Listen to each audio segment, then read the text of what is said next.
আসসালামু আলাইকুম। I not it, he go to market. ও, আপনি ভাবছেন আমি এগুলো ভুল বলছি? ইচ্ছে করেই আমি এগুলো করছি, কারণ বেশিরভাগ স্টুডেন্টস যারা কমপ্লিট করেছেন অনার্স মাস্টার্স, ইভেন অন্যান্য গ্র্যাজুয়েশন কমপ্লিট, তো বেশিরভাগ স্টুডেন্টরাই দেখা যায় ইংরেজি চর্চা না থাকার কারণে এ সমস্ত ভুল বলে থাকেন। কখন নট বসবে, কীভাবে ভার্বের সাথে এস বা ইএস বসবে, ওটা ওনাদের মনেই থাকে না। তো চলুন প্র্যাকটিসের মাধ্যমে কীভাবে আপনি ইংরেজি শিখতে পারবেন এ বিষয়ে একটু কথা বলছি।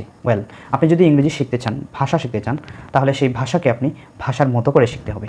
আপনি যখন বাংলায় কথা বলেন তখন তো প্রেজেন্ট, পাস্ট, ফিউচার এগুলো আপনার চিন্তা করতে হয় না। আপনি যদি এখন বাংলায় একটি কথা বলেন, আমি আমার ভাইয়ের সাথে বিদ্যালয়ে গিয়েছিলাম, তার মানে কি আপনি এই কাজটা করেছিলেন। তো এখন এই কাজটা যখন করেছিলেন তখন তো আপনি অতীত, এটা আপনার মাথার মধ্যে ফার্স্ট টাইম নিয়ে আসতে হয় না, এমনিতেই আপনি বলতে পেরেছেন। তো তার কারণ হচ্ছে আপনি নেটিভ অফ বাংলা, আপনি বাংলার নেটিভ একজন স্পিকার, এজন্য। কিন্তু ইংরেজি আপনি যখন শিখবেন তখন বাংলা দিয়েই শিখতে হবে। আপনি যদি বাংলা দিয়ে ইংরেজি শিখেন, দ্রুত ইংরেজি শিখতে পারবেন। হ্যাঁ, অবশ্যই আপনাকে চর্চা করতে হবে।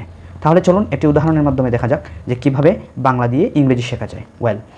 ইংরেজি আপনি শেখার সময় সবসময় খেয়াল করবেন বাংলা বুঝলেন কি না। যেমন একটি শব্দ বা একটি সেন্টেন্স আমি বলছি আপনাদেরকে, সেটি হচ্ছে যে আমি আমার ভাইয়ের সাথে বিদ্যালয়ে যাই।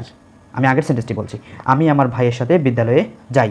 এখন দেখেন এই বাক্যের সব শেষের যে শব্দটি আছে সেটি হচ্ছে যাই, মানে যাওয়া।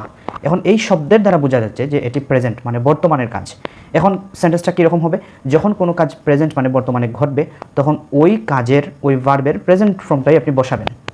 আর যখন আপনি ফার্স্ট বুঝবেন তখন ওই ভার্বের ফার্স্ট ফর্ম ইউজ করবেন। তাহলে আমি আমার ভাইয়ের সাথে বিদ্যালয়ে যাই, তাহলে কে যায়? আমি যাই। তাহলে আমার কাজ হচ্ছে যাওয়া, তখন হবে আই গো টু স্কুল আমার ভাইয়ের সাথে উইথ মাই ব্রাদার। তখন পুরো সেন্টেন্সটি হবে I go to school with my brother. এখন এই সেন্টেন্সকে আপনি অতীত করেন, শুধু ভার্বটা পরিবর্তন করলেই অতীত হয়ে যাবে। I went to school with my brother. Future করেন, ফিউচার করতে হলে যে জিনিসটা প্রয়োজন সেটি হচ্ছে সাবজেক্ট বা প্রোনাউনের পরে একটি উইল বসবে এবং উইলের পরেই ভার্বের প্রেজেন্ট ফর্ম, তখন হবে I will go to school with my brother.